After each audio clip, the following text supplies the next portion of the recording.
Welcome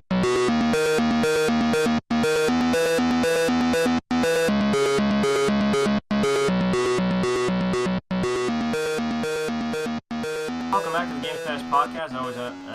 As always, I'm your host, Reem Liberty, and with me is... Fawaz Muhammad Yusuf. And today we got some stuff. We've got new Overwatch patch adds a new mode and skins. We've got Evolve gets a big update and a new medic character. We got a new Hearthstone expansion, One Night in Kazakhstan, or whatever. Yeah, I think that's how you pronounce it. No, Karazhan. Karazhan. I spelled it wrong. That was my bad. Pokemon Sun and Moon, a bunch of new details, and NX's most debated rumor from the reliable source. Before we get into that, let's talk about what we played this week. So I played some more. Last week I finished Tokyo Mirage Sessions, right?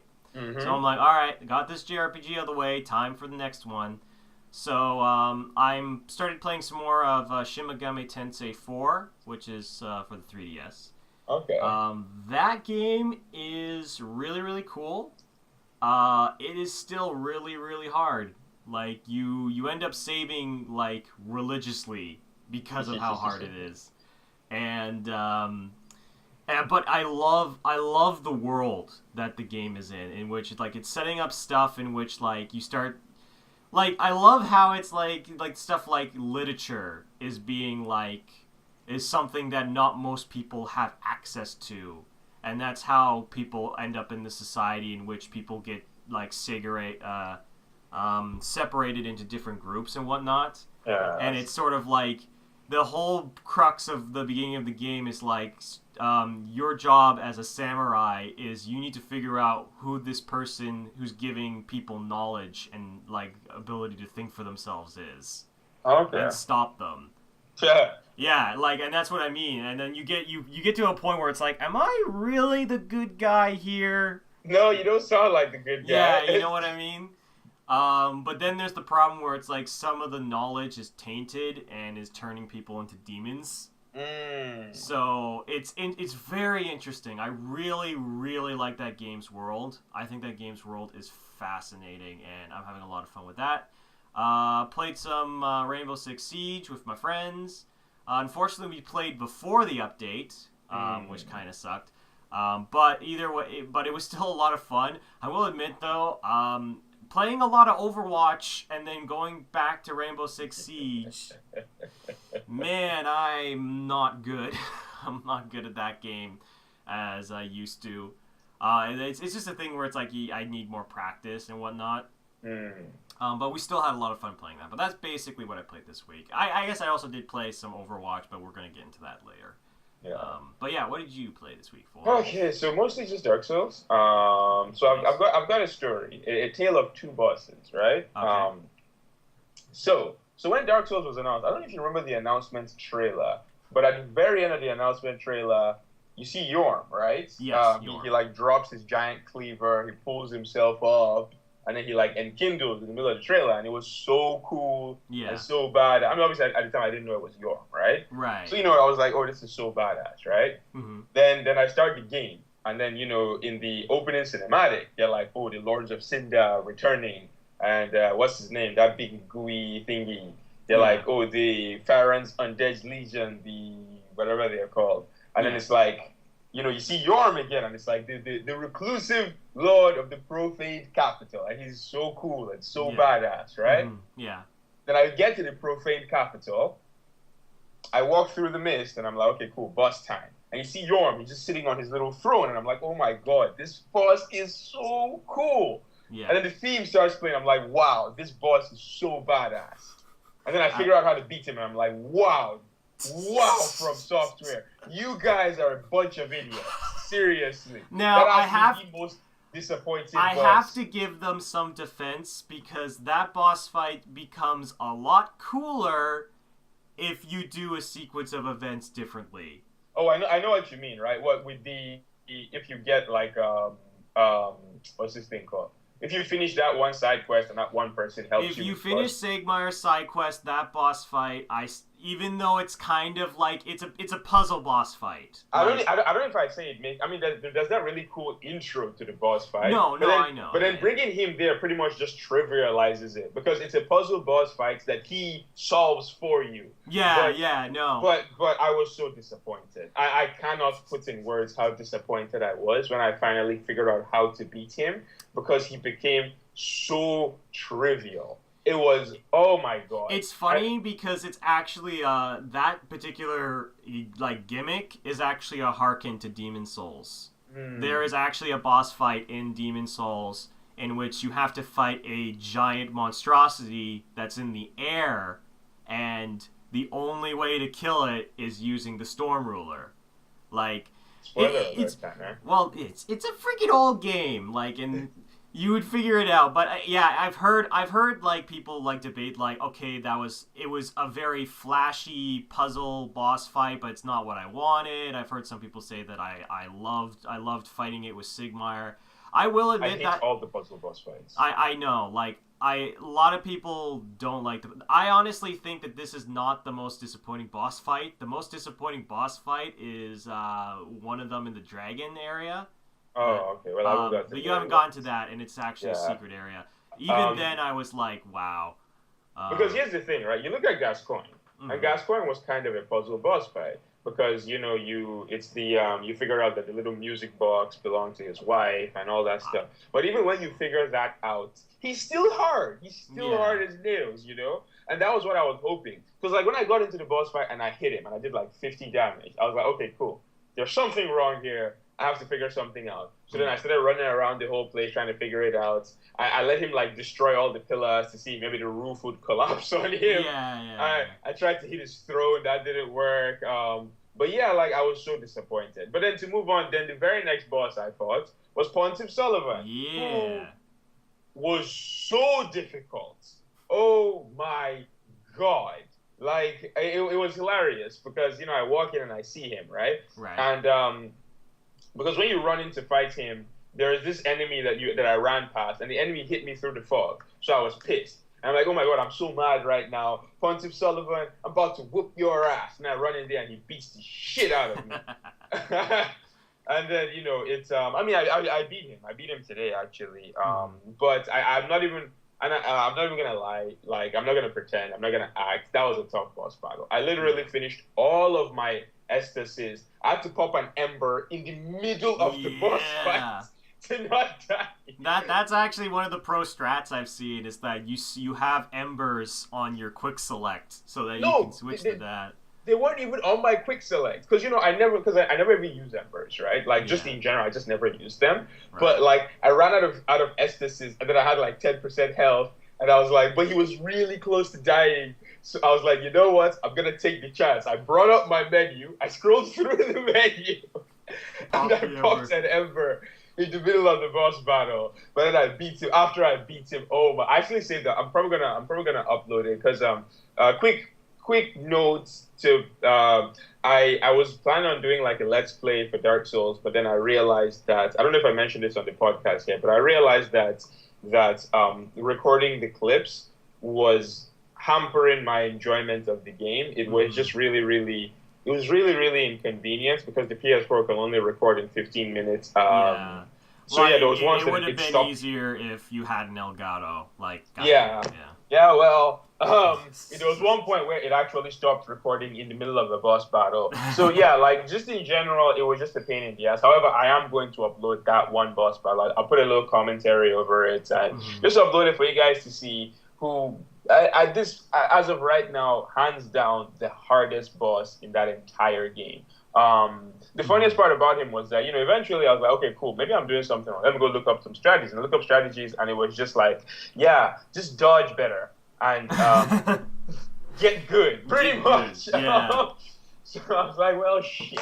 I heard, I don't know if I want to talk about this, but I know that his special buddy, when he shows up, you kind of actually want his special buddy to show up because the boss fight, he's a little bit more easier to telegraph than he is when he doesn't have his buddy. and that's all I'll say. Yeah, he got a lot more passive. And that was the only reason why I could go into my menu and pop an Ember. Because he gets a lot more passive in the second phase of the boss battle. But yeah, that was a tough fight. Like, I'm not even going to take all the credits, because, I mean, I did it by myself, right? Yeah. But, like, I didn't get, like, a co-op or anything. But, like, there were a lot of guys that sort of pointed out little things that definitely helped. Like, there was this one attack he did where he jumped into the air and he, like, slams his sword down and a big fire thing comes through. Like, normally, me, reflex, I would dodge that because, like, I'm just a dodger. That's just the way I play. Yeah. But dude was like, just block, right? Just block it. And first of all, it looks so badass because it's like, you have your shield up and there's, like, fire all around you. Yeah. But on top of that, it was like, you just take, like, a little bit of damage as opposed to if you try to roll and that shit hits you. Yeah, like, that boss battle, oh my god. I can keep going on, so I'm just going to stop right there and get into this week's news. But that was it. I enjoyed that boss battle. Hats off to them. That definitely made up for your own design. God, that was a disappointing boss battle. But our first bit of news today. We got some Overwatch. Overwatch had a patch that added a bunch of new skins and new mode. I guess for the Olympics. So a bunch of like country-themed skins and whatnot. So what did you think of this patch? Okay, so I'm split, right? I love the idea. I absolutely love the idea of having seasonal events, right? They said that they're going to have a lot of seasonal events. And they also said that this event, the plan right now is to make it an annual thing. Okay, so I love the idea of having seasonal events. Yeah. I love the idea of having cosmetic items that are exclusive to that seasonal event, right? Right.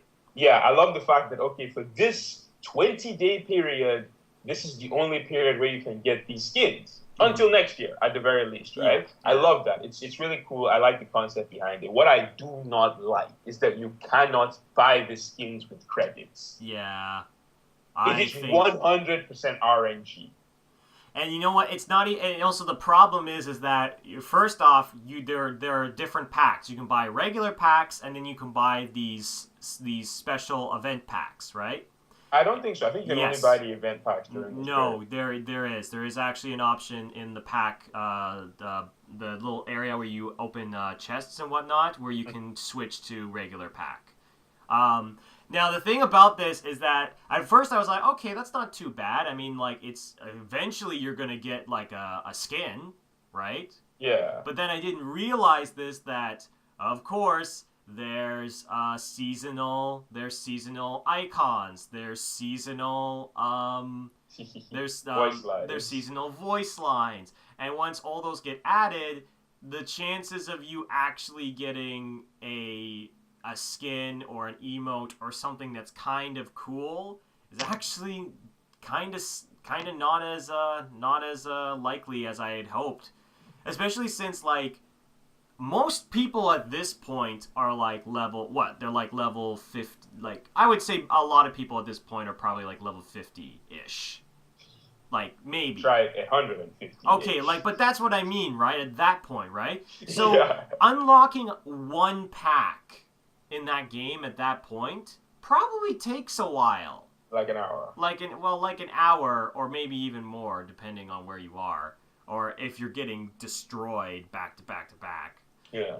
But it's still like, that's still like a big investment in, like, man, I'm gonna have to spend a lot of time going through packs in which I got nothing. Like, I got a seasonal reward for Bastion.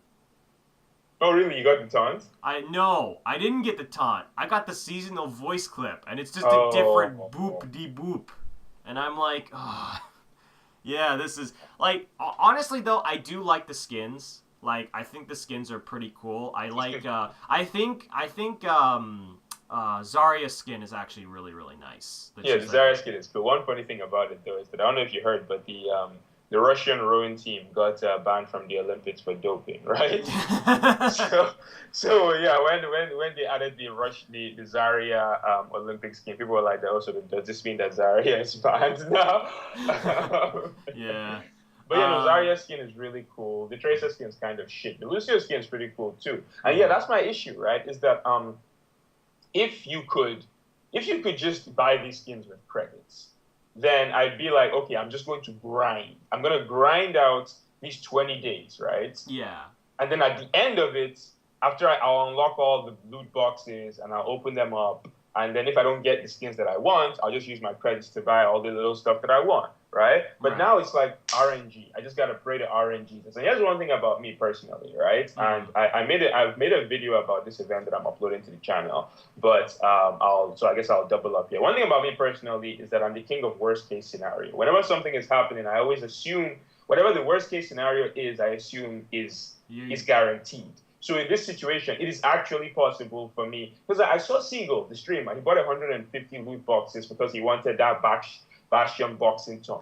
150 loot boxes, he did not get it. He was sitting there with 10,000 credits, and he couldn't get the emote that he wanted. It's a stupid system. It's a stupid system. And like Jeff Kaplan comes out and he's like that, you know what, like they wanted some things to be rare, right? I mean, there's rare and there's stupid, okay? Like, okay, I get what he means, because like... He basically wants exclusivity on this event where it's like, all right, we want people to feel, oh, that guy got that cool skin during that event. That's really cool. He got a rare drop. And like, not like, oh, that guy turned his PS4 during the event and just bought the skin. This is true, and from that point of view, I do get what he means, because it's something like when he's. I don't know, did you play collectible card games back in the day? Yeah, I played Magic. Yeah, like it was. You couldn't just get whatever card you wanted. You had to buy packs, open them, and then pray to RNGs. But then there was also the issue here is that with those games, there was a trade mechanic. Yes. There is no trade mechanic here. Right. So, like, it's just... Anyway, we'll see. First of all, I'm not going to open any loot boxes. I'm just going to wait till the event ends, and I'll probably make a video of me opening loot boxes. And we'll see how salty I get. Yeah, that's pretty much... That's pretty much it. Yeah. Like, honestly, I still think it's kind of interesting. I hope that if they do another seasonal event, that it's just a different theme or whatnot. That's a little bit... Like, honestly... Not gonna lie, sports isn't exactly my forte, Yeah, there's probably gonna be like Halloween and Christmas and all that. See, stuff. I would be up for that, like a Halloween themed thing. Yeah, I'm willing to bet there's gonna be a Halloween event, and I'm 100% sure it's gonna be a Christmas event. I'm not even. Oh yeah, one other thing is that the only 3 characters got legendary skins: Zarya, Lucio, and Tracer. Yeah. A couple characters got epics, and some characters got nothing. Some characters only got like voice lines and win poses. So it wasn't even evenly distributed. Overall, I give it like a 6 out of 10. I do like the idea. Yeah, the idea is nice, but it needs improvement. Yeah, and I mean, at the end of the day, he replied to the negative backlash, so they've heard the negative backlash, and it's something that they can think of for the next event, to make things better. Maybe even for this event, but probably not. One other thing that they added though that I almost forgot about is a new mode. It's a brawl. It's called Lucio Ball, which I pretty much just called it Rocket League. yeah. It's so similar to Rocket League. I don't even know where to start. There's jump pads. I've also made a video on this, so where I go like more in depth and I play a game. But yeah, like you can only choose Lucio. They took away his primary fire. He can only use his secondary fire, which is like the boop, where it pushes people back. He can't heal anymore because you can't do damage. You're just knocking the ball around and trying to score into each other's posts. Right. His speed boost has no aura anymore. It only affects him, which was a really smart idea, because with 3 Lucios, they would be able to just chain speed boosts. Yeah. And just perpetually be speed boosted up. You can run on the walls, and that gives you a minor speed boost as well. And they completely changed his ultimate in this mode. He pops the ultimate, and it like pulls the ball towards him. So yeah, like I gotta give them credit. They put a lot of thought into balance. It doesn't feel like just a throwaway mode, where they were like, oh, wouldn't it be cool if we were playing soccer with Lucio, and then they just stuck him in there with a bunch of abilities that were completely useless and imbalances, like the speed boost stacking that I mentioned. Yeah. And then his ultimate would have been useless in that mode too. So they completely tweaked him, and it's a pretty cool mode. It's I don't think it's something that I can play long term.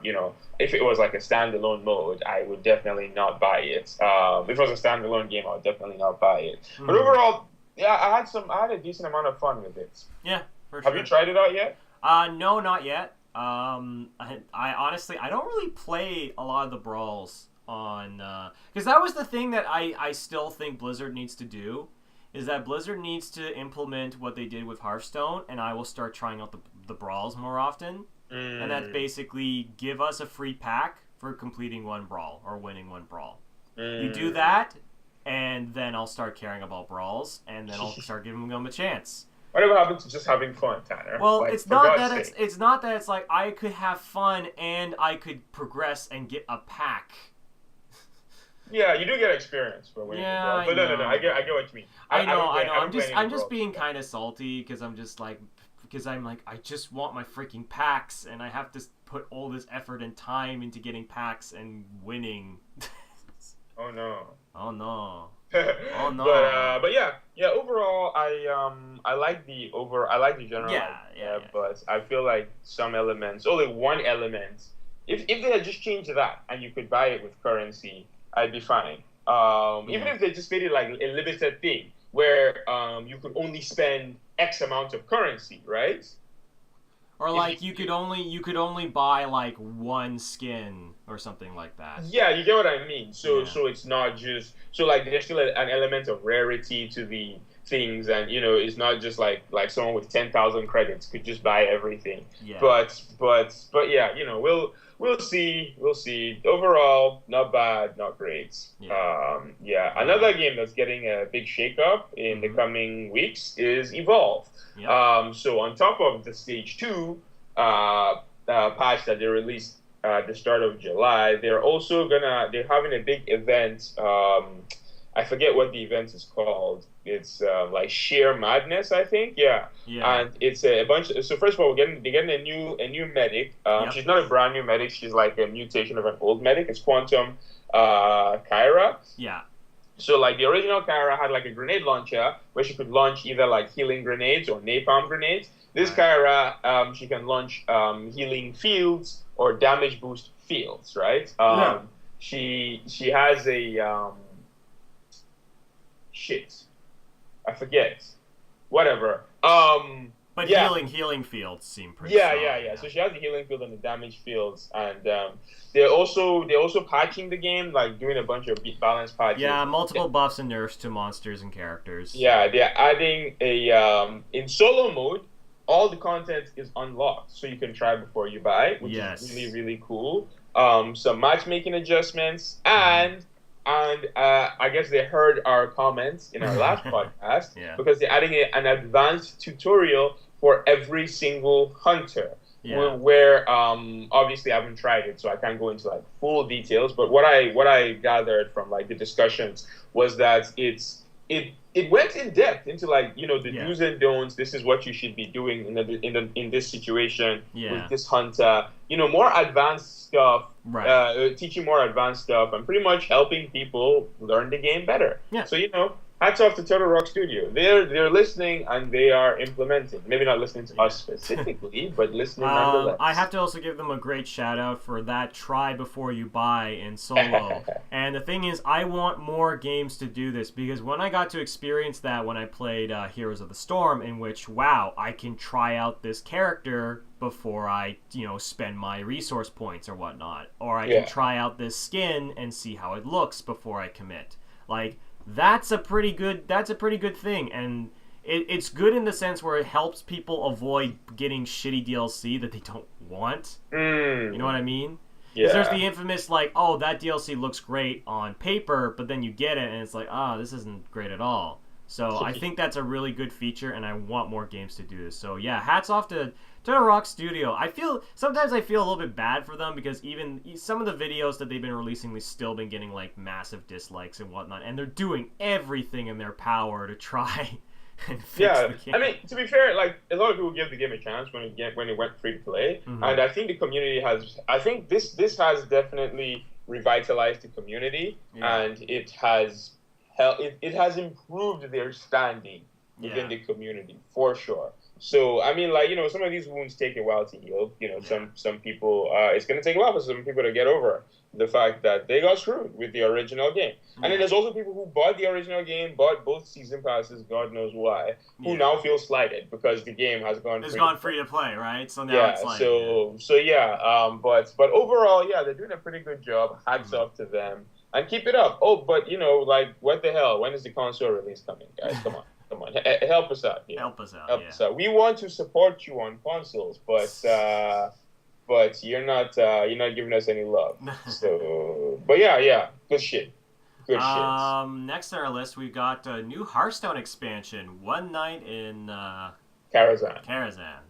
Yeah. So first off, shout out to that awesome trailer. That trailer was so sweet. I cannot overstate enough. Like I listened. I can actually sing the theme. Yeah. Like I know all the lyrics. I listened to it so many times. It had like a little. It was. You can't see me right now, but I'm doing like the little 70s funk dance. Disco. Disco dance. Yeah. John Travolta. I'm literally doing it right now because that theme was so funky. I can't. It was. I thought it was it was cool, but I was like, this is a little bit weird, even for Hearthstone. The tone shift, when you think of like Whispers of the Old Gods, and it's all like creepy and stuff, and then this comes out and it's like time to party, yeah, it's all disco and stuff. But I mean, Hearthstone has never been serious. Goblins versus Gnomes trailer was very, very ridiculous as well. But overall, in terms of the actual expansion itself, it's going to be an adventure. So like 45 cards, I think. Overall, the actual cards themselves, I can't lie. Can you hear that? Yeah. Wait, what do you mean? What can I hear? Okay, like, can you hear anything in the background of me talking? No, I can't. Okay, cool. Yeah, the actual cards themselves, I wasn't very impressed. I'm going to be completely honest with you. They're really weird. Sorry? The cards themselves are just kind of weird. Like, there's cards where it's like Battle Cry, reduce cards in your hand from other classes by 2. There's cards where it's like Battle Cry, summon a 1/1 copy of a random minion in your deck. Like, they're kind of weird, and I don't know what kind of decks you could build out of them, Yeah, I'm trying to understand what their theme is here, but right now the theme seems like RNG. Which I absolutely hate. That is not exactly why I stopped playing Hearthstone. I stopped playing Hearthstone because Handlock got nerfed to shit. But the RNG doesn't help. Like it's Yogg Sharon is definitely one of the reasons why I don't even want to come back to this game. And then they're adding more cards that are just like one of the first cards I saw, they were like, a new expansion. I'm like, okay, let me check it out, right? And then one of the first cards I see, Firelance Portal, deal 5 damage, summon a random 5-cost minion. I'm like, for the love of God, Ben, bro. I do not understand why they love RNG so much. Uncontrollable RNG. Just absolute madness. Like I said, there's like Knife Juggler RNG, where you can actually do the math and you can be like, okay, cool, I have a 50% chance to hit this target. Is it really worth it? Right. I can kill this enemy to increase my odds. There's stuff, and then this RNG is just rubbish. It's absolutely rubbish. Deal 5 damage, summon a random 5-cost minion. Literally any 5-cost minion in the game. There's another card that they actually just revealed. It's pretty interesting because it gives it's the first neutral weapon in the entire game. Oh yeah. One sec, the page is refusing to load. Like, thank you so much right now. Seriously, like everything was loading quickly, and then I'm trying to load this in the middle of my sentence so I don't have to stop. And you gotta have your notes memorized for us. Come on. Yeah. So Medivh the Guardian. It's a legendary card, 8 mana, 7/7. Battle Cry, equip Atiesh, Great Staff of the Guardian. Yeah. Right? So that weapon it's a neutral weapon that I'm still trying to get. There we go. So yeah, Atiesh is a 3 mana, 1/3 weapon. After you cast a spell, summon a random minion of that cost. Lose 1 durability. And I'm like, why? I do not understand this obsession. this absolute obsession with uncontrollable RNG. I cast a 2-mana spell and random, like, oh my god, like I don't know if it's just the community, but I can kind of understand where they're coming from, because as someone who watches a lot of like Hearthstone funny plays, and you get to see the crazy like I got a random thing to happen and now I'm about to win. Like it's hilarious. It is in hindsight. I understand it's annoying, right? I understand that when you're playing against it, it's annoying. But and that's it, right? And yeah. I get it. I totally get it. But that being said, I still think it's entertaining to watch someone drop Yogg and watch the chaos, unfold. Like, I'm not gonna lie, it's very entertaining to watch Yogg plays that just go to complete shit. See, I don't even find that funny anymore. Maybe the first time, maybe the first 100 times, but I just don't find those plays funny anymore because I'm just like this. Because first of all, I know how frustrated. Like not like oh lol, that was kind of funny. No, straight up pissed off how I would be. I know how straight up pissed off I would be if that actually happened to me. If that was my rank up game to hit legend and I'm at 30 health, some bastard plays Yorkshire and hits me with 3 pyroblasts to the face. Like. I would not find that funny. That wouldn't be funny. That wouldn't be fun. That would just be straight up annoying, frustrating, and a very, very stupid way to lose a game. And I do not understand this constant obsession with this shit. Sure. It makes interesting YouTube videos. But even Trolling was sick of Yorkshire. He was like, he took a break from making videos because all he ever saw were Yorkshire plays. Even Trolling, the guy who makes videos about random bullshit happening in Hearthstone, was sick of that card. Like it's so stupid, and they're just like no, let's add more RNG. One of the reasons I was excited for standard mode was because like Paladin Shredder was leaving the meta. I was so sick of that card. Like I won games by Silencer. Like I've won games because of Paladin Shredder's bullshit. I'm just sitting there. I'm not even happy. Like I'm a very when I play to get better, right? Yeah. So like I don't want to win games. I don't want to win games where I got outplayed.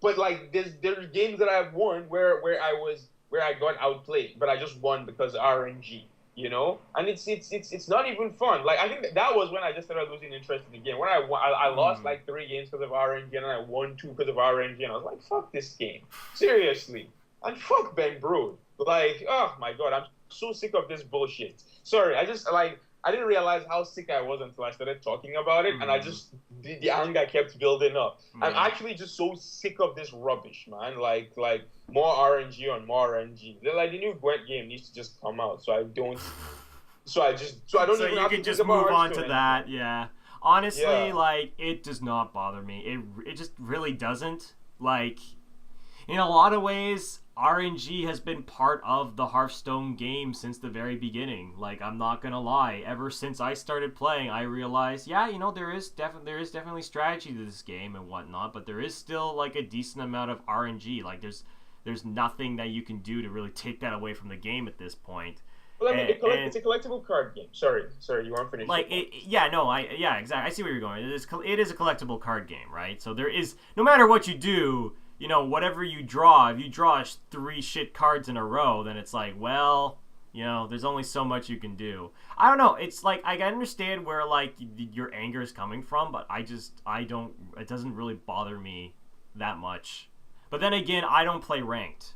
Exactly. You don't play ranked. I don't play ranked, and I think that's because I just don't give a shit about Hearthstone ranked at all. I just play the game to make fun decks and have fun, and I don't play ranked. But that's the same reason why I don't play League ranked, because I know that's where all the dumb shit is. And if I want to play League, I want to play League so I can have fun. Yeah, but yeah, no, I do understand where your anger is coming from, where it's like you wish that there was a lot less of it, and when you see more expansions coming with more RNG cards, it's like, like I said, man, it's a collectible card game. There'll always be RNG, right? There was RNG in Magic, and I played Magic Ranked, and Magic Ranked never made me as angry as Hearthstone Ranked has made me. Ever. It never made me this angry. Because, like, okay, sure, there were just games where you just drew land, or you just drew creatures, right? You just drew, like, really expensive creatures and nothing You just drew really expensive creatures you couldn't play, or you drew a lot of lands and you had nothing to play. And these games were frustrating. But then like you have that can still happen in Hearthstone. It doesn't happen as much because you get mana every turn. But that can still happen in Hearthstone. I've had Control Warrior games where I drew the bottom of my deck and I just sat there with nothing. I literally just sat there watching the zoo pound away at my face, right? So that still happens in Hearthstone. And then on top of that, every single card has not every single card. You're not adding in cards with and then here's the other I said this. There's random effects, like Knife Juggler, and then there's absolutely uncontrollable random effects like Yogg Sharon, So anyway, I think that's enough of that. Yeah. Fair enough. Honestly, I'm still kind of excited for the expansion. Like, I'll be interested to see more cards when they get revealed. So. Yeah. You should play more Rats. No. You learn to playing Rats. Will give you an appreciation for Hearthstone's RNG. No. In other news, Pokemon Sun and Moon got a bunch of new info. A lot of new stuff. Basically, there are new forms of Pokemon with different elements. So basically, what they're doing now for Pokemon Sun and Moon is that it's like, all right, guys, we can't make as many new Pokemon as we want to. We've done every Pokemon imaginable, right? So what they're trying to do now is that they're trying to add variants to their older Pokemon. Like there is now a Ice Sandslash. There is a Ice Vulpix. And I think that's actually pretty cool. Like it's not just a recolor. Like the Ice Ninetales that you get from evolving Vulpix actually looks pretty different from the regular Ninetales. So I actually do appreciate that. The one thing is that some of them I guess are going to be pretty weird. Because that Executor one, it's a new form of Executor, and instead of a big fat tree, it is a ginormous long palm tree with 2 heads instead of a bunch. But it is a grass dragon type. And I'm like, what? How is a tree a dragon?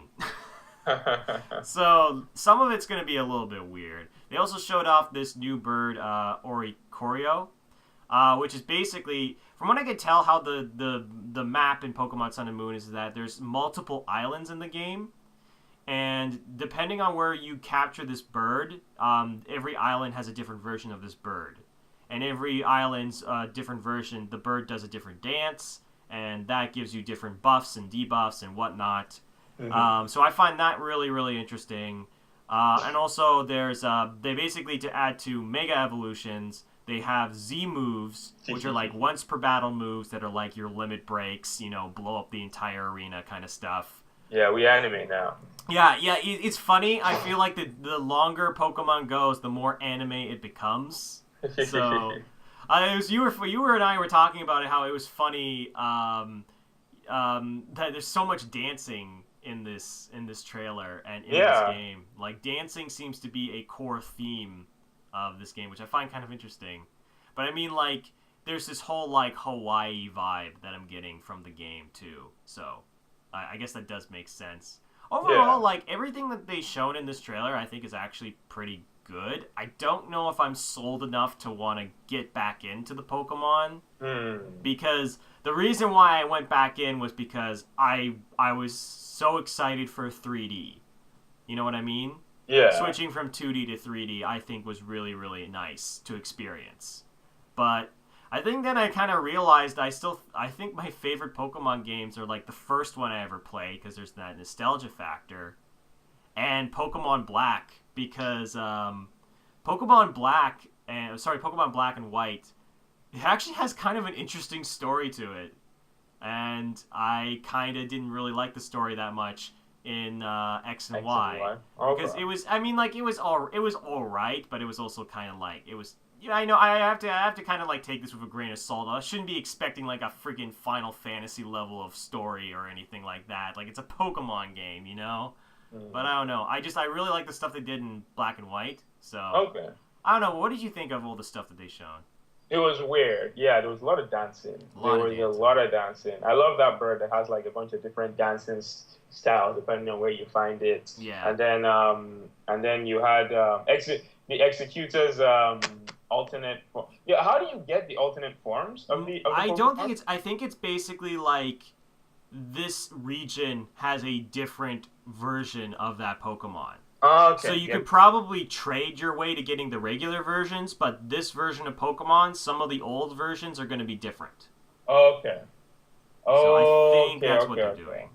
Okay, yeah, because I didn't really understand that. But yeah, overall it seemed pretty cool. I mean, they're trying new stuff, so I want to give them credit for that. Because my biggest criticism of Pokemon has always been that the game, it's been the same game for like over a decade. Yeah.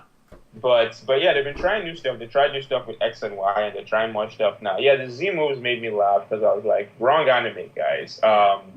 But it's I give them credit for trying something different. And yeah, overall it looks pretty cool. I mean, I'm obviously not going to play it because you don't have a 3DS, and no, I don't. And speaking of the 3DS, I guess that could kind of link to our next comment. So.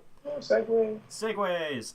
So the NX, there is a Eurogamer released a really good article about what most people are saying is the most reliable source of what the NX is going to be, and it is really, really, really interesting. And what I could tell, that's one word. Well, I think it's very interesting. Some of the stuff is a little less exciting, but I think this makes the most sense of what Nintendo could do for this generation. Now, it's very clear that Nintendo has been focusing more on the handheld market, right? We're just talking about a Pokemon game that is exclusively on a 3DS, right? So Nintendo has put so much of their efforts into making like a pretty good like handheld console that their actual Wii U console has suffered, and it's like they don't put effort into the Wii U, and because of that, the Wii U is not a great console in general. They're putting most of their time and effort into making the 3DS good, which makes sense from their perspective. So what the NX is going to potentially be is it's going to be a handheld console, or like a tablet almost, that you can hook up to your TV and play in HD, so you can play all the games in HD and whatnot. And if you want to go on the go, you just unplug it and you bring it in your pack sack or whatnot. And I find that really interesting because it means that Nintendo will have their handheld market and their console market in the same thing, which means that they can, instead of splitting their efforts, they can just put everything into one, which I think is really, really smart from them if this is the route that they're going to take. Because that's the biggest problem is that you know why this makes me excited, and I think is because I got to experience something similar to this with the Wii U in a less extravagant way. So I bought Monster Hunter 3 Ultimate, right? And I bought it also for the 3DS because it had a 3DS game, right? Now that had the similar mechanic, and it was the best thing ever, in which sometimes I want to play Monster Hunter on a console. I want to play it on a widescreen. I want the graphics to look a lot better.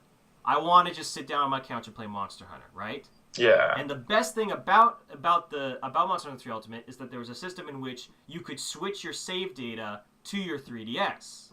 So I got to experience like, all right, I'm going to play a bunch of Monster Hunter on my couch, in my home, lots of fun. And then it's like, oh, I got to go on a trip, transfer the save data, continue playing Monster Hunter on the go. And that was like, when I got to experience that, I was like, man, I've never experienced this with a game before, and it's freaking awesome. The fact that I can have my awesome, on the couch experience when I'm at home, and I can have it on portable as well. Yeah. So I think that's really, really interesting, and I really hope that this is actually what Nintendo is doing. Oh, okay. I don't know. So here's where I disagree with you. Okay. On all of this, right? Oh, okay. Is that the Wii U didn't fail because Nintendo was splitting the attention between the Wii, because Nintendo were focusing on the 3DS. Nintendo focused on the 3DS because the Wii U failed, right? Okay. It wasn't and the Wii U failed because the Wii U just didn't have a lot of games on it, right? Now, the reason why the Wii U didn't have a lot of third-party support, the Wii U failed because of third-party support. Can we agree on that, at least? Yeah, I can understand that. Third-party support had a big role in the Wii U failing. And the reason why there was no third-party support was because the Wii U was significantly weaker than the PS4 and the Xbox One. So then, to remedy this, Nintendo decided to make their next-gen console use cartridges. I'm like, what are you thinking? What are you actually thinking right now? You know, like, because here's the issue. Because you can never own a Wii U as your only console, because you will miss out on like 80% of the games, because most games are multi-platform now, right? Yeah. If I owned a Wii U, I'd have to be listening to stories about Dark Souls 3 from you, you know, because it would have never got imported. I mean, Dark Souls 3 was just never going to the Wii U. You know, if I owned a Wii U, I'd never have played The Witcher 3. These are games that aren't even exclusive to the PS4. I can get them on the Xbox One as well. I can get them on PC. I wouldn't be playing Overwatch. Most, like 90% of the games I played this generation, I would have never played if I owned the Wii U. And then, like, this is going to happen again with the NX if the NX ends up using cartridges, because you're just never going to convince me that they will find a way to make the third-party developers will find a way to put like games that are being stuck on Blu-rays onto 32 gig I get it. I just want to make a counterpoint to this, though, is that I guess I'm in a position in which I don't really have the problem where it's like, I have to get the one console. I have to get that one console, and that will be that, right? In which I have a PS4, I have a good PC, and the reason why I want Nintendo to do this is because I want a good Nintendo console. And because they have the games that I want. They have Pokemon, they have Metroid, they have Zelda. I want Zelda on a console that I feel is good. And yes, I understand that mentality where it's like, okay, you have to have all the games. Like, man, why can't I be playing Overwatch on my Nintendo console? And I totally get that. But that's not really what I want Nintendo to do. And I don't think that makes sense from their perspective, because I don't think Nintendo will ever be able to do that. Period. Like, you don't think they'll be able to just make a console that has the same processing power as the consoles that exist right now? I really don't think that Nintendo needs to do that, because the problem is that I don't think Nintendo could do that. Why? Why? Because that doesn't seem like their mentality. It doesn't seem like their mentality. It also doesn't think. I don't feel like what would. Listen. What would a overclocked, amazing Mario really do? What would that really add to Mario? What would that really add to Monster Hunter? It really wouldn't add that much, in my opinion. Those games don't have to change. Mario in its current... See, those games don't have to change. Let me put it this way, right? Mm-hmm. The way, what was the most recent Mario? Well, technically the most recent Mario is Mario Maker. Okay, let me think. Splatoon, right? Okay, yes. Splatoon in its current state could run on a PS4, right? No, it couldn't, because that game's code relies on the tablet.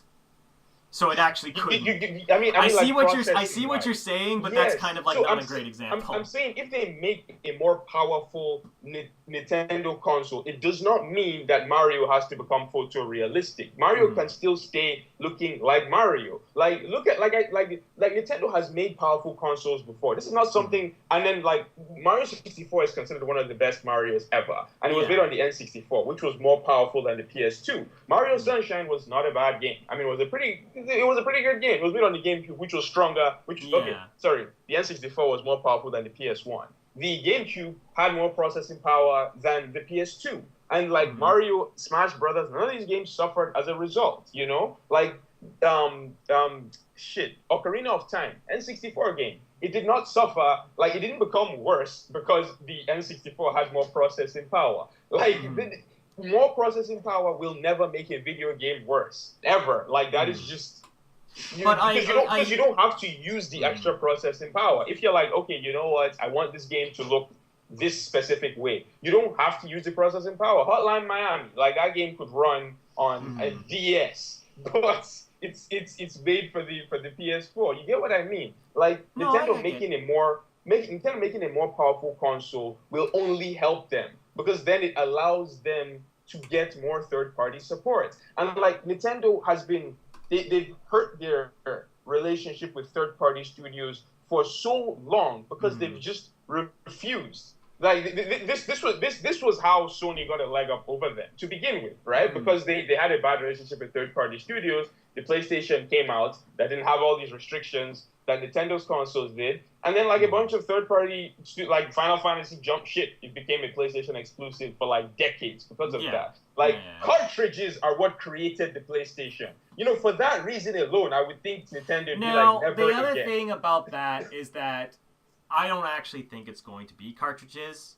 I just don't. And the other thing is yeah, exactly. But the other thing is that I find really interesting is that also they made a really good deal with NVIDIA. And that's part of the reason why people are also getting excited for this. Because yes, in a way, this does mean that this could be a more powerful system. But I don't like this mentality where it's like, I want my Nintendo to Wii U to be a PS4. Like, I don't really want that. I don't want because you know I think I've got a perfect way to explain it. It's like as someone who has both, if my Nintendo Wii U was a PS4, then it would just be the same console, and then there wouldn't be any differences, and then it would just be, man, I have two of the same console. It's just one of them has exclusives and one of them doesn't. What? Like one of them, like I'm saying that in the sense where it's like, all right, I have a PS4, it does everything, same thing, it's got PS4 games. Nintendo Wii U has Nintendo games, and this is the thing, I guess it's just because I care more about the exclusives on the Nintendo systems than I do on the PS4. But like this logic, it just, okay, say Nintendo Wii U had the same processing power as the PS4. They would not be the same console, because you'd still only be able to play Splatoon, Bayonetta 2, on the Wii U, you'd still only be able to use the tablet on the Wii U. You'd still only be able to play Monster Hunter Generation on the Wii U. No, they wouldn't be the same console. I don't like that. I don't know. That doesn't make any sense. This is gonna be a long podcast. It's just like if the Wii U was just more powerful, it would just be a more powerful Wii U. It wouldn't be a PS4. It wouldn't be an Xbox One. Like, I'm not saying Nintendo should get rid of the controller. I'm not saying Nintendo should should turn their franchise photorealistic. I'm saying Nintendo should just add more processing power to their console. Period. Because it will not take away what Nintendo is known for. Mario Kart, whatever number was on the Wii U, would still run the way it's running right now, even if the Wii U had more processing power. The only difference would be those few lag spikes that you might see every now and then would be less likely to happen. That is literally the only difference between a more powerful console and a less powerful console. Like, I just don't understand this at all. I'm trying to think of a way to explain my mentality, but it's like I'm having difficulty getting it across, and this is something that I always have problems doing with this kind of thing. I don't know. But the other thing that is also more important about this whole discussion is the fact that the thing is going to be a portable console that can also be HD. And I think that is the big thing about this, where I'm like, that is interesting. I think that's really about it. Yeah, we can have our disagreements about all that other stuff, but I think this is what Nintendo needs to do as far as like the actual market. The actual market is for Nintendo is in the handheld.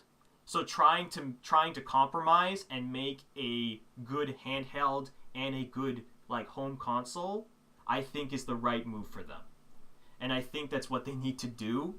And I really hope that this is actually what they're doing, because if it's not and they're just going to make the Wii U 2, then fuck. You know? Yeah, but for me, like, I think at the end of the day, you live and die by third-party support now. There's just, game development is just too expensive. You cannot live alone. Because, like I've said on numerous podcasts, like, if we're talking exclusives, Nintendo has the best exclusives. They have the most, and, best is subjective, but they have the most, right? Like, by far. They have the most exclusives. But the Wii U, still no one buys the Wii U. Well, no one is a strong word, but you get what I mean. Yeah, right? No. So you live and die by third party support. Like that's one of the things that that's one of the things that made Sony like one of the leaders in gaming, is that they have a really good relationship with third-party developers. That was why the Xbox 360 outsold the PS3 when it first started, was because Microsoft developed a good relationship with all these third-party studios that were originally just, Sony studios, because Sony gave them the middle finger with a console that was terrible to program for, right? Yeah. So it comes down to third-party support. Like, and if you, like, at the end of the day, if this console has, like, if it has an NVIDIA processor, and at the end of the day, all of that is irrelevant, right? Okay. Third party, like, if, however they design this console allows CD Projekt Red, EA, Activision, all these developers to simply just port their games over to the NX, then I'm cool. I don't see any issues. You can go forward. You can make the controller invisible for all I care, But, like, if you are releasing another console that is not going to be able to be supported by third-party studios, then I don't know what to say to Nintendo, man. They just never learn from their mistakes. That's pretty much all I can say to that. I guess I'm just in a weird place in the sense where it's like you're talking about all those third-party games. Mm-hmm. I'm never going to buy them for a Nintendo console, because even if they were available, I'm never going to buy them for a Nintendo console, because I want Nintendo games on my Nintendo console, and I go to it for those weird. I understand that there are people that obviously they want everything, and I guess that's where I guess my mindset is just different from others, in the sense where I understand that I'm in a position in which it doesn't really bother me if there's third-party games on the Nintendo Wii U, because I have a PS4, I have a good PC, so I will never be denied the games that I want. So, but we're talking about this. Sorry, please finish your point. Yeah, my bad. It's just I don't know. I feel like maybe it's just because I'm in a weird position, in the sense where it's like I would, like, for example, if let's say like the I'm trying to think of a game, the Deus Ex, for example. Uh-huh. Let's say Deus Ex Human Revolution was announced for, like, the NX, right? Yeah. And it was announced for the PS4. Yeah. And they were both comparable, equal consoles. Yeah. I would still buy that game for the PS4. Yeah. Like, I just would. And whereas, and I feel like that's just how I would make that purchase. Whereas I guess maybe the other thing is that I kind of want to see Nintendo just have more weird, not even third-party games, but I want to see the more, like, weird Japanese games starting to show up. I don't know. Like, I want more Splatoons. Like, I want more games of that level of weirdness and creativity that could excel on a Nintendo console. But I don't know. But that's what I mean, is that I'm in the position where it's like, even if the NX had third-party support, I would probably not buy third-party games on an NX, even if it was just as good as a PS4. Yeah, but you have to remember, we're talking about this from the point of view of what Nintendo needs to do to make their next console successful, right? Oh, you bought the Wii U. Most people did not. And the reasons I listed are amongst the reasons why most people did not buy Wii U.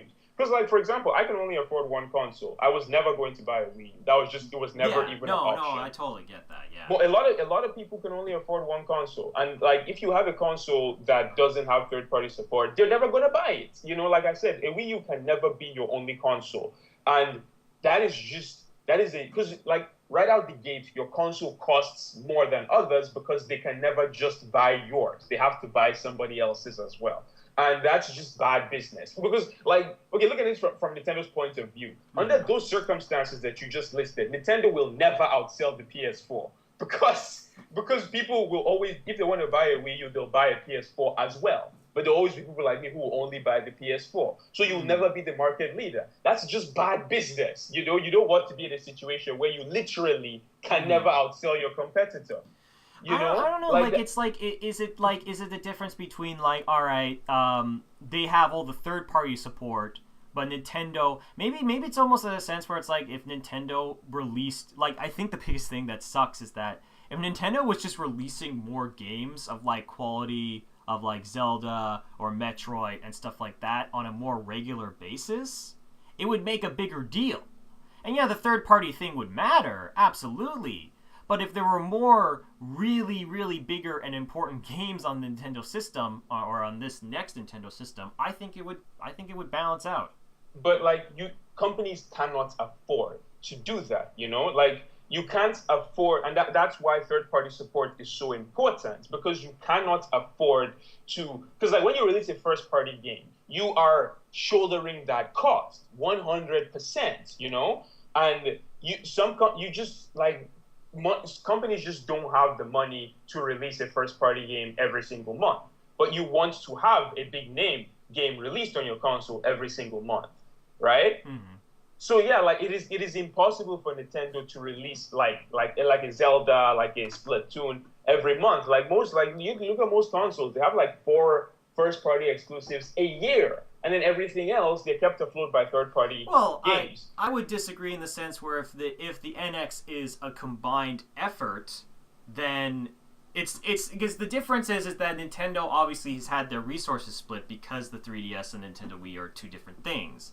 But I feel like if they combine their efforts into one thing, I think obviously maybe not at the insane amount. Oh, we're getting like A+ Nintendo game every like 2 weeks. But I think that there would be an increase. Regardless. Yeah, yes, there would be an increase, but it wouldn't be enough to keep them afloat for the entire year without the help of third-party studios. Like third-party support is so important because, and then here's the other element that is that if any of these games flop, then you are shouldering that entire flop. Street Fighter V flopped. Do you think Sony cares? I mean, sure, Sony funded it. I'm pretty sure Sony did some marketing for it, and I think they published it. But most of that flop money was on Capcom, right? Yeah. Whereas if that was a full-on first-party game, then that money would be on Sony. Then that's how studios start getting closed down, because you just can't afford to keep them afloat like that, right? So yeah, that's why you need third-party games. If Sony did not have third-party support, I'm almost 100% sure Team Ico would have closed down 10 years ago.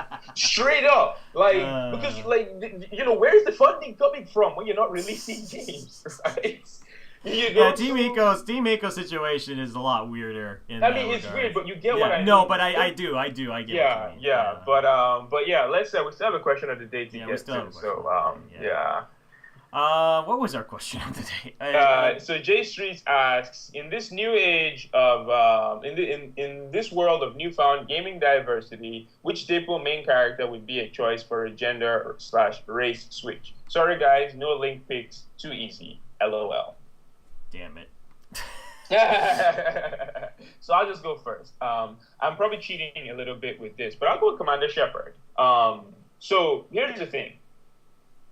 I was thinking that, but I don't think that technically counts. Well, here's what I'm getting at, though. One sec. Okay. You could always change Commander Shepard's race and gender in the game, right? However, in the marketing, Commander Shepard is always a guy. I say Commander Shepard, and at the back of my mind, I'm thinking masculine, right? Yeah. If with this Mass Effect Andromeda, and let's be honest with ourselves, Mass Effect Andromeda is probably going to be a trilogy, right? Yeah. If with this Mass Effect Andromeda trilogy, they marketed it with a female Shepard, I think that would be the perfect way to add more diversity without stepping on any toes, because whenever you switch a character's race or gender, people get mad. That's just that's standard. That goes without saying, right? But however, if the whole of Andromeda's marketing featured a female Shepard, no one would get mad about it, because it just feels natural. There's been male Shepherds, there's been female Shepherds. And also, a lot of people care more for femme Shep than they do for male Shep, and I can attest to that.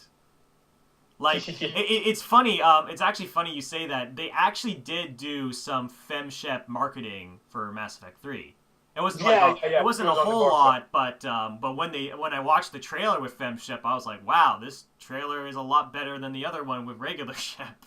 Yeah, she was on the box art and stuff. But yeah, I feel like they for the whole of Andromeda, they just give us a female Shepard. I feel like that would be, and yeah, I mean, sure, this is a bit of a cop out. I don't think this is entirely a cop out of an answer, because I do think it would be different. Sure, Femme Shepard was on the cover of Mass Effect 3, but the first promotional artwork we saw for Mass Effect 3 featured male Shepard. A lot of the trailers we saw for Mass Effect 3 featured male Shepard, and so So like if with Andromeda they went with a female shepherd, I feel like that would be a very, very, very nice middle ground way to switch up either her race, her gender or her race, or both. Let's get crazy and make it a black female protagonist or an Asian, because it's not just black and white, right? But yeah, if I had to pick, I would go with female shepherd, because realistically speaking, every other character I think of cannot change. Master Chief is always going to be a guy. Mario is always going to be a guy. Kratos is never going to be a woman, right? Shepard is the only one I can think of that can realistically change genders, I'm drawing a blank here. I'm really drawing a blank because obviously, sorry guys, no Link. And I'm like, well, Link is always my go-to. I would love to play a female Link. And it's it's really difficult. I can't, I can think of some that would be interesting. Nathan Drake? That's actually a good one. Let's just go back. Let's just, because I mean, Uncharted was obviously inspired by Tomb Raider. Let's just go full on back to the source material. I guess that isn't that great of an answer then when you think about it. It is, gender swapped. Tomb Raider. I'm trying to think of anything else. Honestly, actually, you know what? You know what would be kind of interesting? Maybe not. Maybe a gender swap, but I would love to play a Jak and Daxter game as a girl. I would think that would be really cool. That would be interesting. A female Jak. Like a female Jak, but Daxter's still Daxter. So female Jak is more tired of Daxter's shit, No, I like that. I like that. Yeah, you know what? I really like that. Let me because I think they did that because I got a little taste of that in the Daxter PSP game, in which Daxter was hanging around with this one female character throughout most of the game, and half the time she's like, "Okay, you're a little shit." Yeah, I'd imagine a female Jak would be less patient towards Daxter and all his bullshit. Yeah, I guess that's my answer then. A female Jak. I think that would be interesting. There you go. Awesome question, Jay. Yeah, great question. All right, if you have a question, don't forget to leave it in the comment section, and we'll make sure to answer it in the next podcast. And as always, this was your host, William Liberty, and... What's wrong with you, See you guys next